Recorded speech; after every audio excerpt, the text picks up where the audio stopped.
Hi guys, it's a beautiful morning right here at the farm, the very first farm where everything started, and everything is going very nicely, very beautifully. If you can see, here is where we keep our feed, and inside there we have our birds. Those birds are 74 weeks, actually over 74 weeks, and currently they are laying at 79.9%. 79.9%. You won't believe me. That's crazy. 79.9%, that's almost 80%. That's actually better than a lot of farmers will ever get, even at peak production. You know, there's a lot of farmers I've personally visited, and these farmers don't even get 80% at peak production. I'm like, what are you guys doing? How do you even make money out of this? For me, over here, if it was not for the cost of feed being quite pricey, I believe I could keep these birds up to 100 weeks because they would still give me something significant. So at 79.9%, I'm actually doing really, really well. I'm excited about it, and it's in deep litter. It's in deep litter, guys. Deep litter, you won't believe me. It's crazy. So I know that it's possible. Everything that I tell you guys on the channel is actually possible. Actually, before we get inside the house, let's get in. You know, we have our fence over here, and I'll just show you some of the eggs we've collected over the past few days. Over here, yeah, this is a temporary store for when the eggs have just been collected. We keep them inside here, and you can see the eggs, you know, 1, 2, 3, 4, 5, 6, 7, 8, 9, 10.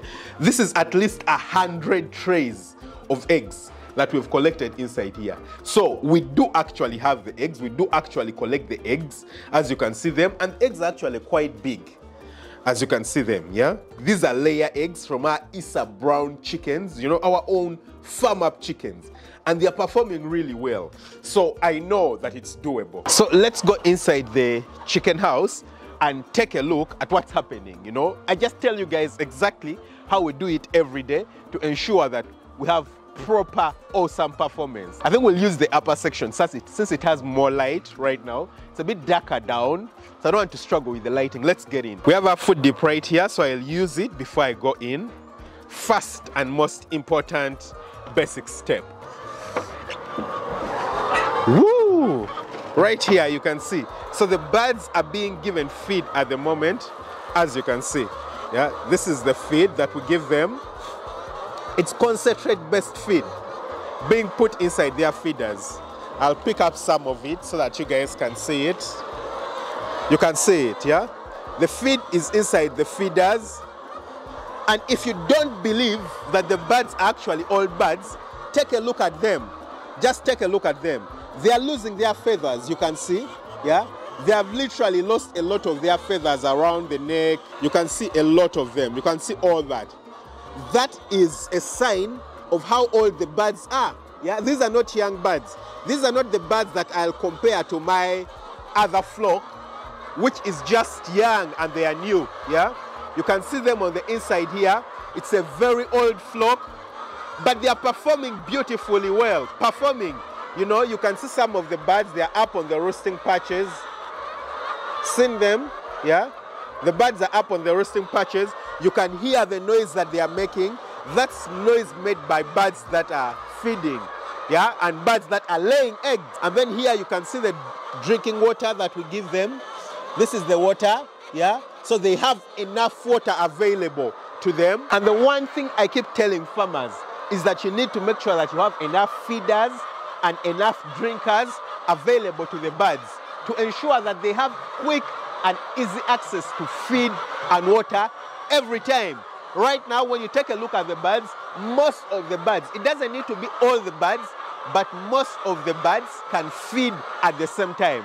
Almost all the birds can feed at the same time. It's a bit of a bigger investment to make, i.e., you'll need to put in a bit more money in order to get a bit more feeders and drinkers. Instead of, let's say, using 30 feeders, you might need to buy 40 feeders.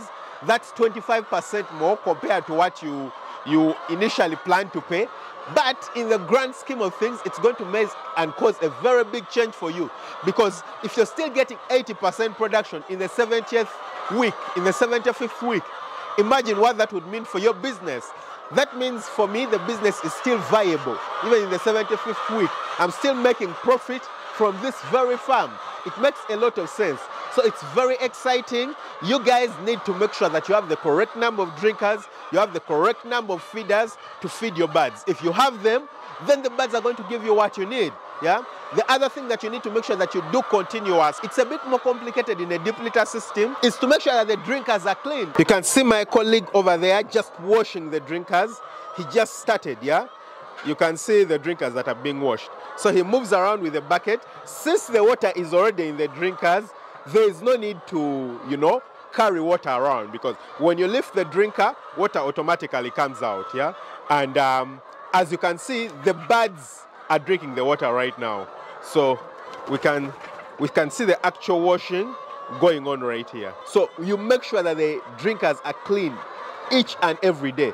That's very, very important, because when the drinkers are cleaned, it means that the birds will have water, and clean water available to them. So consistently washing the drinkers is very important. Very, very important. For example, we'll take a look at this drinker. You can see it has chicken droppings on top of it. Now, of course, this can be avoided in your chicken house by avoiding putting or tying the drinker on a roosting patch like this. If, for example, the drinker is tied in a position where, for example, this feeder is tied right from the roof, then you're going to have issues like that. But that doesn't mean that they won't get dirty. For example, you can see this feeder. The feeder is tied in space, but if you see around it, it's actually quite dirty, yeah? So, because there is dust inside the chicken house, because we have litter on the floor, the things are going to get dirty. And if they get dirty, the water inside the drinker will get dirty.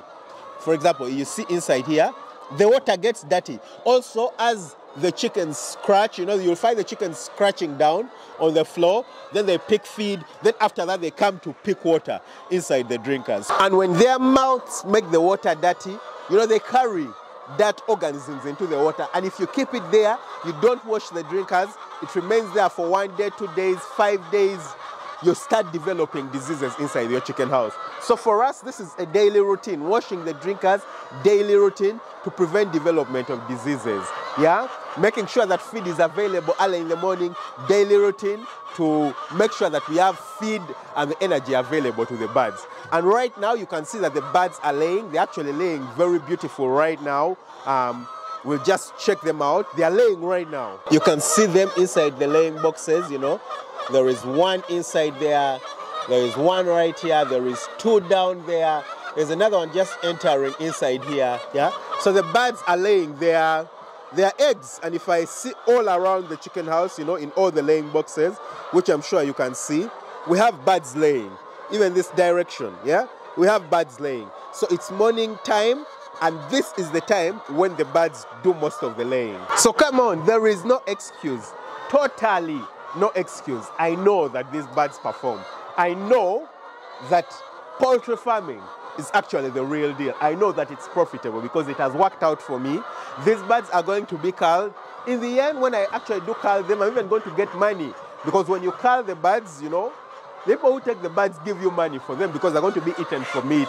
So it will depend on how the cost of feed moves around, but maybe 6 weeks, 7, 8 weeks, depending on how things go, or maybe, you know, 2 more months or 3 more months, I'm going to be culling this flock. We're going to be cleaning out the house and bringing in a new flock. And my money will have come back. I'll be very excited. I'll have made, you know, a bit more money, and I'll be expanding the farm. So I know that it's a viable business. If you're outside there, you're tired of working in your office, you're tired of doing whatever you're doing, you want to start poultry farming, hey, I have a lot of YouTube videos on this channel. The academy is getting done. You can join the academy. It's going to be a very good price for the value that you're going to be getting out from the academy, because the value is immense. There's nothing that can be compared to it. So yes, don't forget to hit the subscribe button, smash the notification bell, that way you never miss out on an upload. Lots of love. Bye-bye.